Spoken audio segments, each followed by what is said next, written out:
ये अब लास्ट जो हम पढ़ रहे थे अभी उसमें ये था कि यहाँ पे मैं आपको यही बता रही थी कि ओमेगा की वैल्यू हमने पुट की है, वीपी की वैल्यू जो है वो मैंने इन टर्म्स ऑफ, अब हम वेव नंबर और in terms of angular frequency बात कर रहे हैं ना, तो अब हम in terms of angular frequency और in terms of wave number हमने ये कैलकुलेट की है वीपी की वैल्यू। वीपी जो है that is equal to omega over k, ठीक है। VP is equal to omega over k, simple ये मैंने वैल्यू यहाँ पे पुट की है, ये लिखा हुआ है मैंने कि t is equal t minus k x over omega, यानी कि यहाँ पे हम जो है वो a y is equal to a cos 2 pi nu क्या लिखेंगे, t minus k x over omega, ठीक है, t minus k x over omega. तो यहाँ से हम इस एक्सप्रेशन को इस फॉर्म में लिख सकते हैं, y is equal to a cos omega t minus k x, ठीक है। y is equal to a cos omega t minus k x, और अगर हम इस एक्सप्रेशन को ओपन भी करें तो हमारे पास अगेन वही एक्सप्रेशन बैक वाली आ जाएगी, ये वाली एक्सप्रेशन अगेन आ जाती है, ये वाली एक्सप्रेशन है। तो हमारे पास इसका मतलब ये है कि ये दोनों इक्वल हैं। तो ये इसको आप ओपन करके देख सकते हो कि ए कॉस आपके पास ओमेगा होता है 2 पाई न्यू टी के, और वेव नंबर जो है के वो क्या होता है 2 पाई बाय लेमडा एक्स। तो यहाँ से आप ये लिख सकते हो 2 pi new T minus 2 pi lambda की वैल्यू पुट करें तो न्यू ओवर वीपी आपके पास वैल्यू होती है न्यू ओवर वीपी, तो एक्स, तो यहाँ से आप ये लिख सकते हो इसको 2 पाई न्यू को दोनों तरफ से कॉमन लेते हो तो we have t minus x over v p, यानी कि वो जो आप एक्सप्रेशन, इस एक्सप्रेशन से आप बैक वो एक्सप्रेशन जो पहले आपने कैलकुलेट की थी इक्वेशन 3.5 में, वो वाली आप इक्वेशन फाइंड आउट कर सकते हो। यानी ये एक्सप्रेशन को आप ओमेगा की जगह 2 पाई न्यू पुट करो, के की जगह 2 पाई बाय लेमडा, लेमडा जो है वो इक्वल होता है 1 over lambda is equal to nu over v p के इक्वल होता है। तो यहाँ से अगर आप 2 पाई न्यू को कॉमन ले लेते हो तो you have again T minus x over VP, तो ये आपके पास वही एक्सप्रेशन आ गई है। तो इसका मतलब है ये दोनों इक्वल हैं, तो omega t minus k x आपके पास वैल्यू आ जाएगी। तो सिंपल, अब आपने ये वाली एक्सप्रेशन को लेके आगे हमने फेज एंड ग्रुप वेलोसिटीज को डिस्कस करना है। Phase and group velocities basically इसकी डेफिनेशन लिख लें आप लोग फेज वेलोसिटी की। फेज वेलोसिटी की स्टूडेंट्स डेफिनेशन लिख लें कि फेज वेलोसिटी क्या होती है। The speed of propagation of a sine wave, the speed of propagation of a sine wave equal to the product of its wavelength and frequency, equal to the product of its wavelength and frequency, equal to the product of its wavelength and frequency. The phase velocity of a wave, the phase velocity of a wave is the rate at which the phase of the wave propagates in space. The phase velocity of a wave is the rate at which the phase of the wave propagates in space. At which the phase of the wave propagates in space. लिख लिया सबने phase velocity? Yes ma'am. Yes ma'am. अच्छा, group velocity की definition भी लिख लें, फिर मैं आपको एक्सप्लेन करती हूँ। The group velocity of a wave is the velocity, the group velocity of a wave is the velocity with which the overall envelope shape, with which the overall envelope shape with which the overall envelope shape of the wave's amplitude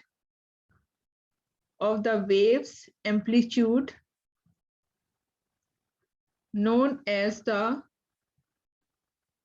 modulation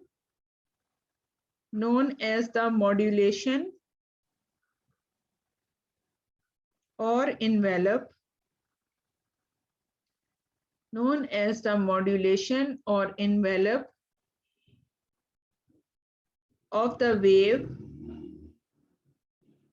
of the wave propagates through space.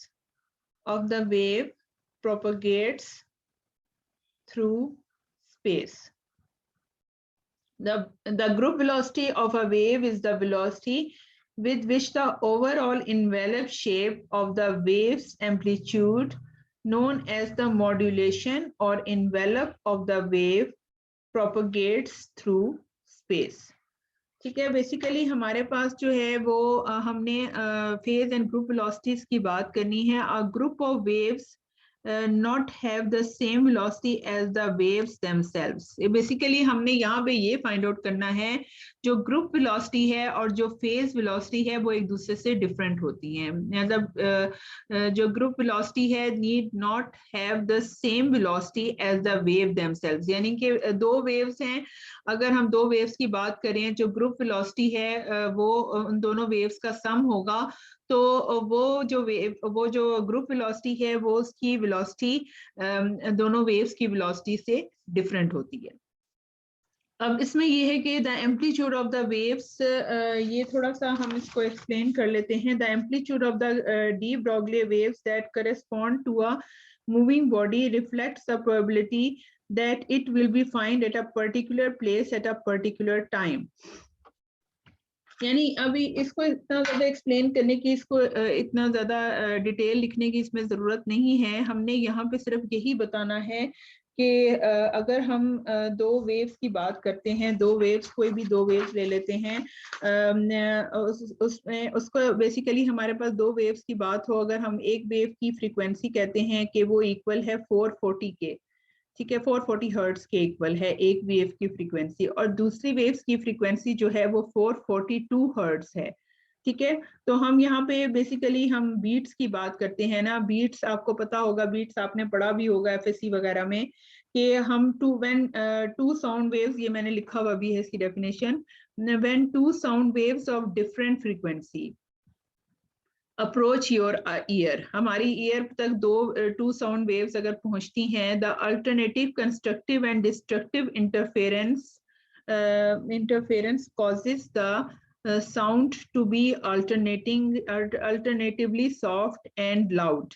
यानी कोई ऐसा point होगा जहां पे आपको बहुत ज्यादा loud आवाज आएगी और कोई पॉइंट ऐसा होगा जहां पे कम आपको सॉफ्ट आवाज आएगी. ठीक है, तो उसका मतलब ये है कि हमारे पास, क्योंकि दो वेव्स जरूरी तो नहीं है उनकी फ्रीक्वेंसी सेम होगी, डिफरेंट फ्रीक्वेंसीज की वेव्स हो सकती हैं, तो कंस्ट्रक्टिव इंटरफेरेंस भी किसी पॉइंट पे होगा, किसी पॉइंट पे डिस्ट्रक्टिव इंटरफेरेंस भी होगा. तो इसका मतलब ये है कि हमें अगर उन दोनों की एवरेज की बात करें तो वो हमारे पास जो है वो, उसको हम कहते हैं दैट आर बीट्स. ठीक है, तो इसमें ये है कि we will hear a fluctuating sound of frequency. हमें यानी एवरेज अगर हम बात करें तो उसकी जो एवरेज होगी वो 441 के इक्वल होगी, 441 hertz with two loudness peaks called beats per second. इस तरह से हम इसकी बात करते हैं कि अगर हम टू साउंड्स की बात करते हैं. अभी हम नेक्स्ट जो है वो नेक्स्ट हम इसी तरह ही बीट्स की बात करेंगे और फिर हम कैलकुलेट करेंगे कि उसमें हमारे पास जो है वो y की वैल्यू किस तरह से चेंज हो रही है दोनों के केसेस में, और एंड पे हमने यही कैलकुलेट करना है कि हमारे पास जो है वो ग्रुप वेलोसिटी और फेज वेलोसिटी की क्या वैल्यू आती है. ठीक है, अब देखें ये हमारे पास दो वेव्स हैं, एक ये वेव है, ठीक है, इसको हम कह देते हैं y1, इसकी जो इसकी वेरिएशन आ रही है along, that is along y1 axis. ठीक है, और ये दूसरी वेव्स है, इसमें जो वेरिएशंस आ रही हैं that is along y2 axis. ठीक है, अब जो हम एक्सप्रेशन यूज करेंगे ना वो यही वाली एक्सप्रेशन है जिसमें हम वेव नंबर और सॉरी एंगुलर फ्रीक्वेंसी और वेव नंबर के बारे में जो हमने इक्वेशन 3 क्या नंबर है इसका 3.9 जो लिखी थी, वही वाली एक्सप्रेशन हम लेंगे। अब इसमें ये देखें कि इट इज नॉट, अब यहाँ पे आप ऊपर पहले एक एक्सप्रेशन इस दो वेव्स को देखो, यहाँ देखो जो फर्स्ट जो इसमें है इसका क्रस्ट है, वहां पे कंस्ट्रक्टिव इंटरफेरेंस हो रही है। सेकंड में दोनों जो है वो एक साथ आ रहे हैं तो ये डिस्ट्रक्टिव हो रही है। थर्ड में देखो कि स्लाइटली थोड़ा सा ये और ये थोड़ा डिस्प्लेस है, लेकिन फिर भी इंटरफेरेंस ही हो रही है। और इसमें फोर्थ में देखो कि इसमें भी सोसाइटी चेंज है, लेकिन आपके पास, लेकिन नहीं, फोर्थ में देखें कि ये ट्रफ है और ये क्रस्ट है। ठीक है, समझ आ रही है स्टूडेंट्स? ये ट्रस्ट है, ये क्रस्ट है और ये ट्रफ है, ये दोनों क्या हो रही हैं? डिस्ट्रक्टिव इंटरफेरेंस हो रही है। यहाँ पे भी डिस्ट्रक्टिव इंटरफेरेंस हो रही है, इसके बाद भी डिस्ट्रक्टिव इंटरफेरेंस हो रही है। इसका मतलब ये है कि यहाँ देखो, यहाँ पे कंस्ट्रक्टिव इंटरफेरेंस थी, यहाँ पे भी एम्पलीट्यूड इंक्रीज हुआ इन द नेगेटिव साइड, यहाँ पे थोड़ा सा डिक्रीज हुआ इसके कंपेयर से, और इधर भी डिक्रीज हुआ। लेकिन उसके बाद क्या हुआ, जहां मैंने आपको ये बताया था ये दोनों क्या हो रही हैं? डिस्ट्रक्टिव इंटरफेरेंस, तो एम्पलीट्यूड बहुत डिक्रीज कर गया, इस पॉइंट पे एम्पलीट्यूड डिक्रीज कर रहा है। और यहाँ पे अगेन जो है वो डिक्रीज फिर इंक्रीज, इस तरह से ये वैल्यू आप चेक करोगे यहाँ से तो आपको समझ आ जाएगी कि कहाँ पे कंस्ट्रक्टिव इंटरफेरेंस हो रहा है और कहाँ पे डिस्ट्रक्टिव इंटरफेरेंस हो रहा है।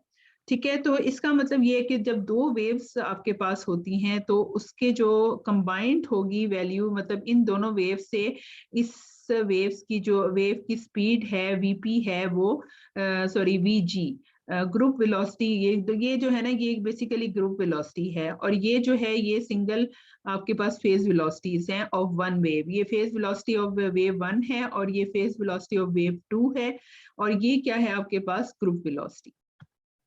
ठीक है, अब हमने कैलकुलेशंस करनी है, उसमें ये है कि it is not hard to find the velocity v p v g sorry with which a wave group travels. Let us suppose that the wave group arrives from the combination of two waves that have the same amplitude a but differ by an amount delta omega. Amplitude तो almost आपके पास same है दोनों waves का, लेकिन जो difference amount का हमसे difference हो रही है, डिफरेंट आपके पास आ रहा है डेल्टा ओमेगा। चेंज आपके पास कहाँ पे आ रहा है? एंगुलर फ्रीक्वेंसी में चेंज आ रहा है और एंगुलर नंबर, वेव नंबर में चेंज आ रहा है।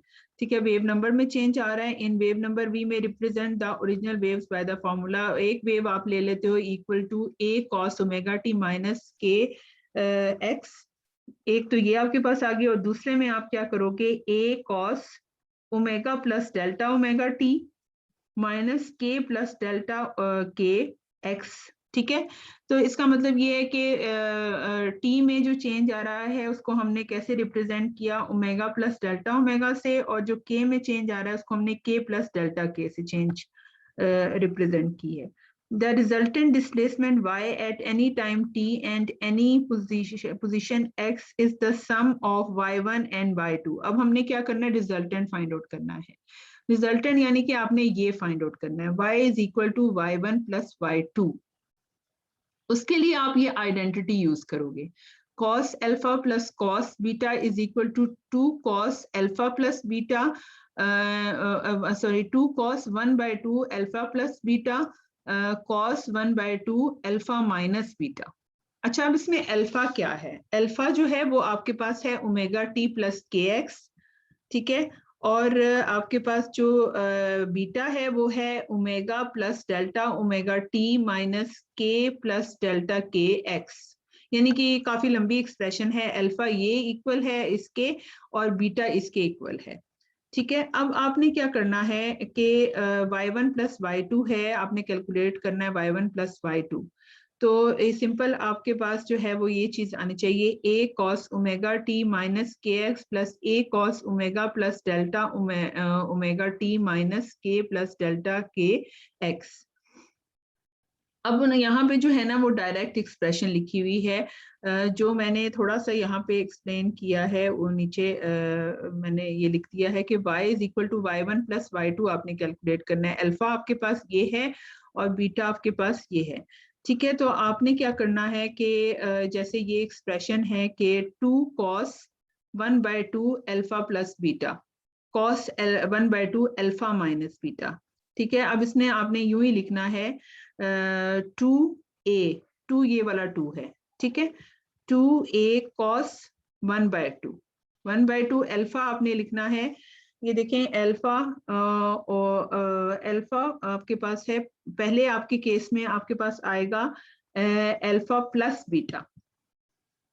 अल्फा ये है आपके पास omega t minus k x plus आपने लिखना है, आप अब यूं करो पहले इसको ले लो ना, omega T plus omega T plus delta omega T.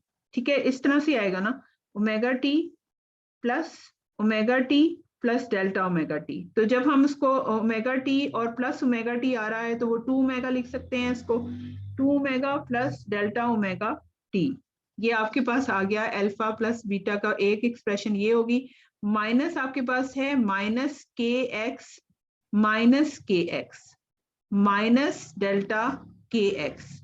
ठीक है, minus k x minus delta k x, तो माइनस को बाहर कॉमन ले लिया, we have 2k plus delta k x. ठीक है, यानी कि ये आपने लिख लिया अल्फा, अल्फा लिख दिया पहले और उसके बाद आपके पास अल्फा प्लस बीटा है ना, इस तरह से आप लोगे। पहले आपके पास जो है वो अल्फा प्लस बीटा अगर आप ले रहे हो तो आपने ये फर्स्ट एक्सप्रेशन लिख दी और फिर आपके पास है कॉस अल्फा माइनस बीटा।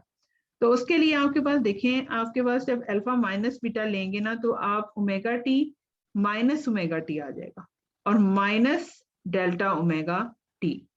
ठीक है, यानी अल्फा माइनस बीटा आप ले रहे हो ना तो omega t minus delta omega T.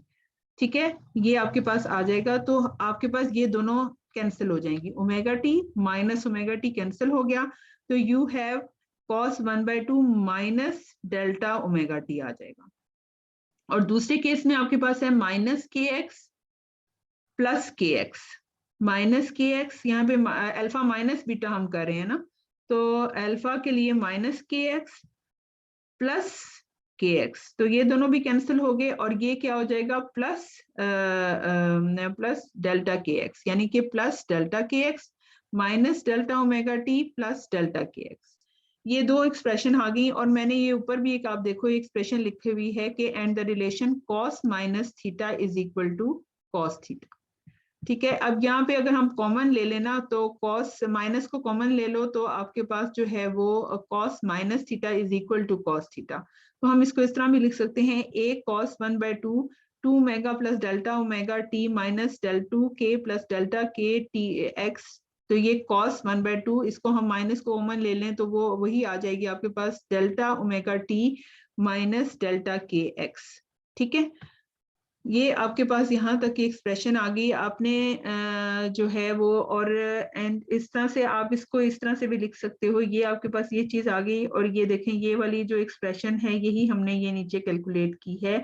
तो since delta omega and delta k are small compared with omega and k respectively, यानी कि जो ओमेगा और के रिस्पेक्ट से देखें तो डेल्टा ओमेगा बहुत स्मॉल है, आपने ऊपर भी देखा होगा कि बहुत स्मॉल वेरिएशंस हैं।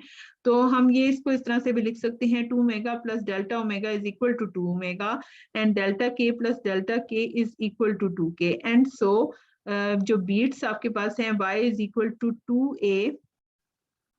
2a cos omega t minus k x. ये कैसे आया कि ये देखो आपने ये दोनों तो ये आपने कह दिया इक्वल टू, ये तो क्या जीरो हो गया, ये भी जीरो है, तो आपके पास क्या आ जाएगा 2 से कैंसिल हो जाएगा, you have omega t minus k x, यानी ये जो आपका 2 है वो इस 2 से कैंसिल हो जाएगा, तो you have a cos 2a cos omega t minus k x और दूसरे केस में कॉस, इसको मैं 2 को अंदर ले आई हूँ, we have delta omega over 2t minus delta k over 2x। ठीक है, अब यहाँ तक मुझे बताओ कि स्टूडेंट्स कोई प्रॉब्लम है, किसी को कोई कुछ पूछना है, क्वेश्चन कर लो अगर आपको समझ नहीं आए तो। क्लियर है नो स्टूडेंट्स? मैम, हाँ, यस मैम, समझ जा, क्लियर किसी है को मैम। अगर कोई समझ ना आ रही हो ना तो मुझे बीच में रोक लिया करो, मुझे तो बिल्कुल समझ नहीं आ रही कि आपको पता चल रहा है कि नहीं पता चल रहा, तो बस मुझे रोक दिया करो कि हमें ये चीज मैडम समझ नहीं आ रही। ठीक है, अब इसमें ये है कि जो इक्वेशन 3.10 है ऊपर जो हमने कैलकुलेट की, ये वाली expression represents a wave of angular frequency omega and wave number k that has superimposed upon it a modulation of angular frequency. अब हमारे पास एक और भी मॉड्यूलेशन इसमें क्या आई है कि हाफ डेल्टा ओमेगा इसमें ऐड हुआ है और wave number half delta k. The effect of modulation is thus to produce successive wave groups as in figure. अब इसमें द फेज वेलोसिटी की बात करें, हमें ऊपर भी हमने कैलकुलेट किया था, जो फेज वेलोसिटी है वो किसके इक्वल होती है, VP is equal to, phase velocity हमने ऊपर जो कैलकुलेट की थी यहाँ पे ये वाली ये लिखा है हमने, तो फेज वेलोसिटी किसके इक्वल होती है, VP is equal to omega over k. तो यहाँ पे आपके पास जो है इस यहाँ पे हमने वही फेज वेलोसिटी ही लिखी है, VP is equal to omega over k and the velocity v g of the wave group. अब बेसिकली हमारे पास जो है वीजी, वीजी जो है ना that is the variation in the wave group, wave velocity, यानी कि इसमें जो वेरिएशन आएगी उसको हम कहते हैं दैट इज, हम इसमें वेरिएशन को डिस्कस करते हैं, ग्रुप वेलोसिटी में हम वेरिएशन को डिस्कस करते हैं कि वेरिएशन जो है वो हमारे पास क्या आ रही है दो वेव्स में। ठीक है, जैसे हमने इस यहाँ पे देखा था कि इसमें आपने देखे ग्रुप वेलोसिटी में आप वेरिएशंस देख रहे थे कि क्या वेरिएशंस आ रही हैं दो वेव्स के, जब हम कंबाइन करेंगे तो उसमें वेरिएशन क्या आ रही है, तो वीजी हमारे पास क्या होता है, डेल्टा ओमेगा ओवर डेल्टा के। अगर हम लिमिटिंग केस ले लें, in limiting case where omega and k have continuous spreads instead of two values in the preceding, the group velocity is instead given by, अब ग्रुप इसको हम ऐसे भी लिख सकते हैं v g is equal to limit अगर हम लगा दें तो delta k approaches to zero, we have delta omega delta k that is equal to d omega over d k. यानी कि अगर हम लिमिट लगा दें और हम कह दें कि कंटिन्यूस वेरिएशंस हैं तो हमारे पास क्या हो जाएगा, डी ओमेगा ओवर डी के, तो वीजी को हम डी ओमेगा ओवर डी के भी लिख सकते हैं। ठीक है, अब यहाँ पे हमने थोड़ा सा फिर मैथमेटिक्स है यहाँ पे, क्योंकि हमने बेसिकली शुरू में बिल्कुल स्टार्ट में मैंने आपको ये बताया था कि जो फेस वेलोसिटी होती है that is equal to velocity of the body, यानी वीपी हमारे पास इक्वल होता है वी के। तो हम यहाँ से यही कैलकुलेशन करेंगे और हम सॉरी वी जी जो होता है that is equal to v k. आपके पास जो ग्रुप वेलोसिटी है वो बॉडी की वेलोसिटी के इक्वल होता है, तो हमने यहाँ से कैलकुलेशंस करनी है और वो हम कैलकुलेशंस जो है वो हम पुट करेंगे और हम वी जी की वैल्यू फाइंड आउट करेंगे। तो वी जी हमारे पास बेसिकली ये है डी ओमेगा ओवर डी के। तो मैं इसको इस तरह से लिख सकती हूँ d omega over d v and d k over d v, d omega over d we.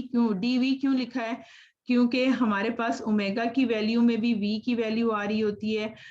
Omega आपके पास इक्वल है 2 पाई न्यू के और न्यू आपके पास इक्वल होता है लेमडा। ये मैंने सारी वैल्यूज आपको पहले करवाई हुई हैं, पीछे से आप देख सकते हैं कि 2 pi lambda m c square over h. ठीक है, इसको इस तरह से लिख सकते हैं और ये भी अगर आप देखो कि लेमडा आपके पास किसके इक्वल होता है, 2 pi m c square over k over h under root 1 minus v square over c square. यानी कि ये आपके पास लेमडा की वैल्यू अगर पुट कर दें, अब ये देखें ये वी की टर्म्स में यहाँ पे भी वैल्यू आ रही है, तो हम इसको इसलिए मैंने यहाँ पे लिखा है d omega over d v और d k over d v. अब ये के जो है उसको भी हम in terms of lambda value लिखेंगे, तो we have k is equal to 2 pi by lambda sorry gamma में ये गैमा है 2 pi gamma m c square over h, तो 2 pi m c square over h under root 1 minus v square over c square और 2 pi by lambda आपके पास है, इसको भी lambda को हम लिख सकते हैं, ये डी ब्रोगले वेवलेंथ हमने आपने पहले भी आपने फाइंड आउट किया हुआ है कि lambda m gamma m v over h. ठीक है, अब इसमें गैमा को भी हम इस तरह से 2 pi m v over h under root 1 minus v square over c square, ये दो एक्सप्रेशंस हैं, ठीक है, ओमेगा की और के की इन टर्म्स ऑफ गैमा। ठीक है, इन टर्म्स ऑफ गैमा हमने वैल्यूज लिखी हैं। अब इन दोनों वैल्यूज को यूज करके आपने जो है यहाँ पे इस एक्सप्रेशन में यूज करना है और आपने कैलकुलेट करना है कि वीजी आपके पास इक्वल होगा वी के, यानी कि group velocity is equal to the velocity of the body. तो यहाँ से हमारे पास जो है वो जो d omega over d v जो है that is equal to d v आपने कैलकुलेट करना है। ये थोड़ा सा यहाँ पे मैंने ये कैलकुलेट तो किया है, तो आप लोग ये देख लेना, आपको समझ आ जाती है तो ठीक है। अब इसमें ये है कि सिंपल आपने d omega over d k calculate करना है, sorry d omega over d omega over d v लिखा हुआ है, मैंने क्या लिखा हुआ है, d omega over d v लिखना था, ये डी के लिख दिया है। स्टूडेंट्स यहाँ पे d omega over d v लिखते हैं, d omega over d v, यहाँ मैंने गलती से डी के लिख दिया है, d omega over d v लिखते हैं। ठीक है, अब यहाँ पे आपने क्या करना है कि सिंपल ये जो आपके पास डी ओमेगा की वैल्यू है, डी ओमेगा आपके पास ये है 2 pi m c square over h. ठीक है, और यहाँ पे ये 1 minus v square over c square. अब आपके पास v जो है सिर्फ यहाँ पे है ना, सिर्फ ये जगह पे v है, तो आप क्या करोगे, इस एक्सप्रेशन का जब हम डेरिवेटिव लेंगे तो वो कैसे आ जाएगा, -1/2 इसको ऊपर ले जाएं, we have -1/2 1 minus v square over c square -3/2, और फिर v का दोबारा लेंगे तो we have -2v over c square. ठीक है, ये स्टूडेंट्स ये तो सिंपल डेरिवेटिव्स हैं, आई थिंक आप लोगों को कोई प्रॉब्लम नहीं होगी इसमें। अब बस यहाँ चेंज कर दो, डी के नहीं आएगा, यहाँ पे डी वी लिखा जाएगा। ये बार बार मैं एक्सप्लेन कर रही हूँ, रिपीट कर रही हूँ, d v d omega over d Yes, v ma'am. आपके पास है। ठीक है, तो ये सी इस सी से कैंसिल हो गया सी स्केयर, ये वी और ये 2 जो है इस 2 से कैंसिल हो गया, और ये 2 इस 2 से आपके पास माइनस माइनस प्लस हो जाएगा। You have 2 pi m v 2 pi m v over h 1 minus v square over c square 3/2।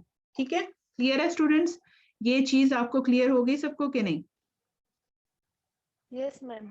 ठीक है, अब आपने नेक्स्ट जो है वो D k over d we calculate करना है, D k over d v. अब डी के की वैल्यू ये है आपके पास। अब यहाँ देखो दो जगह वी आ रहा है आपको, मतलब दो 2 टाइम्स आपको इसको डेरिवेटिव करना है, पहले वी को करना है और फिर इस वाले वी को करना है। ठीक है, तो हमारे पास आ जाएगा 2 पाई एम को कॉमन ले लें, 2 पाई एम कॉमन ले लिया ओवर एच। इसके बाद आप ब्रैकेट लगा दें। पहले केस में आपके पास v का जब डेरिवेटिव लोगे तो सिंपल ये चीज आ जाएगी 1 over under root 1 minus v square over c square plus v आपके पास वही अगेन उसी तरह ही आप करोगे -1/2 1 minus v square over c square -3/2 -2v over c square. अब ये 2 2 से कैंसिल हो गया, तो आपके पास यहाँ पे आ जाएगा 2 pi m over h 1 over under root 1 minus v square over c square. यहाँ से ये v और ये v आपके पास आ जाएगा v square over c square 1 minus v square over c square 3/2। तो फ्रॉम हेयर आप जो है वो इसको इस तरह से लिख सकते हो 2 पाई एम ओवर एच। इसका जब हम वो लेंगे एलसीएम ले लें आप, तो एलसीएम नीचे आ जाएगा 1 minus v square over c square 3/2, और ये इसका ऊपर आ जाएगा 1 minus v square over c square plus v square over c square, दोनों आपस में कैंसिल हो गए। You have 2 pi m over h 1 minus v square over c square 3/2। तो ये आपके केस में यहाँ पे 2 पाई एम आ जाएगा, और फर्स्ट केस में आपके पास यहाँ पे ये वैल्यू आ रही है। तो इसका मतलब ये है कि जब हम इसको इन दोनों को साथ लिखेंगे तो आपके पास जो है Vg is equal to d omega over d v d k over d v. अब जब यहाँ पे ऊपर आप वैल्यू पुट करोगे तो ये आ जाएगी एक्सप्रेशन, और नीचे जब वैल्यू पुट करो, जी नहीं समझ आ रही? आपके पास जो ऊपर वैल्यू है, जब ये वाली वैल्यू पुट करेंगे और नीचे आपके पास dk ओवर dv में आप ये वैल्यू पुट करोगे तो आपके पास सिंपल जो है बाकी सब कैंसिल हो जाएगा, you have only this v। ठीक है, सिर्फ आपके पास v रह जाएगा। तो and so the group velocity turns out to be de Broglie group velocity is equal to vg is equal to v। The de Broglie wave group associated with the moving body travels with the same velocity as the body. ठीक है, तो phase velocity VP of de Broglie waves is, वो हमने पहले ही find out किया था कि v p जो है that is equal to omega over k and that is equal to c square over v. तो हम यहाँ से ये फाइंड आउट करते हैं, this exceeds both the velocities of the body v and the velocity of light c। Since v is less than c, c जो है वो हमेशा ग्रेटर होता है, तो however vp has no physical significance because the motion of the wave group not the motion of the individual waves that make up the group corresponds to the motion of the body, and vg जो है वो हमेशा less होगा c से। vg की value जो है वो c से लेस होगी। the fact that vp जो है वो vp हमेशा c से ग्रेटर होगा और vg की वैल्यू c से कम होगी, क्योंकि यहाँ देखो कि c स्क्वायर है तो vp की वैल्यू तो c से ज्यादा होगी, लेकिन vg की वैल्यू जो है वो c से कम होगी। For D Broglie waves therefore इसका मतलब ये है कि सिंपल हमने यहाँ से फाइंड आउट कर लिया कि vg जो है दैट इज इक्वल टू जी। आवाज आपकी कट रही है बच्चे, चैट में लिख दो।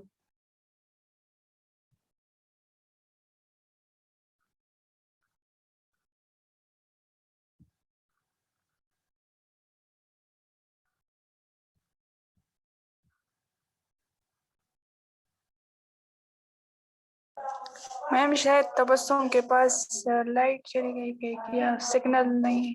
अच्छा, चले बस हमारा लेक्चर भी एंड हो गया है।